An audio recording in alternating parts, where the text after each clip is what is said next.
ప్రభు పేరట మీ అందరికీ శుభాభివందనములు. ఈరోజు మన అనుదిన వాక్య ధ్యానమైన ఎడారిలో సెలయేర్లలోని వాక్యము. ఆ దినమున యెహోవా నామమును బట్టి ఆయనకు ప్రార్థన చేయు వారందరూ రక్షింపబడుదురు. యోబేలు గ్రంథము 2వ అధ్యాయము 32వ వచనము.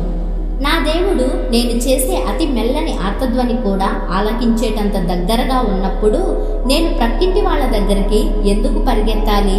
ఆయనకే ఎందుకు నేరుగా మొర్రపెట్టకూడదు?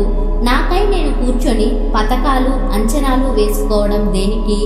ఏ గొడవ లేకుండా నన్ను నా భారాన్ని ఆయన మీద వేయడానికి అభ్యంతరం ఏమిటి?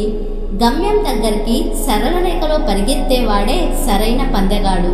అలాంటప్పుడు నేను అటూ ఇటూ పరిగెత్తడం దేనికి? సహాయం కోసం మరెక్కడో వెతికితే నాకు మిగిలేది నిరాశ తప్ప మరేమిటి? అయితే దేవుని దగ్గర నాకు అన్ని సమస్యల నుండి విడుదల దొరుకుతుంది. ఆ నిశ్చయతను ఆయన నాకు ఇచ్చాడు. ఆయన్ని పిలిచి సహాయం కోసం అడగవచ్చునా లేదా అని కనుక్కోనక్కరలేదు. ఎందుకంటే ప్రార్థన చేయు వారందరూ అనే మాట అంతులేనిది. వారందరూ అనే దానిలో నేను కూడా ఉన్నాను. అంటే దేవుణ్ణి అడిగిన వాళ్ళు ఎవరైనా అందరికీ అది వర్తిస్తుంది.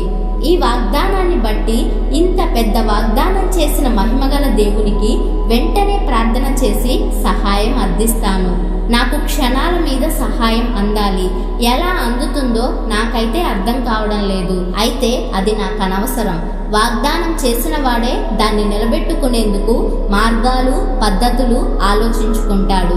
నా పని కేవలం ఆయన ఆజ్ఞకు లోబడడమే. ఆయనకి సలహాలు ఇవ్వడానికి నేనెవరిని? నేనాయన భృత్యుణ్ణి మాత్రమే, మంత్రిని కాను. మొర్రపెట్టడమే నా వంతు, విడిపించడం ఆయన పని.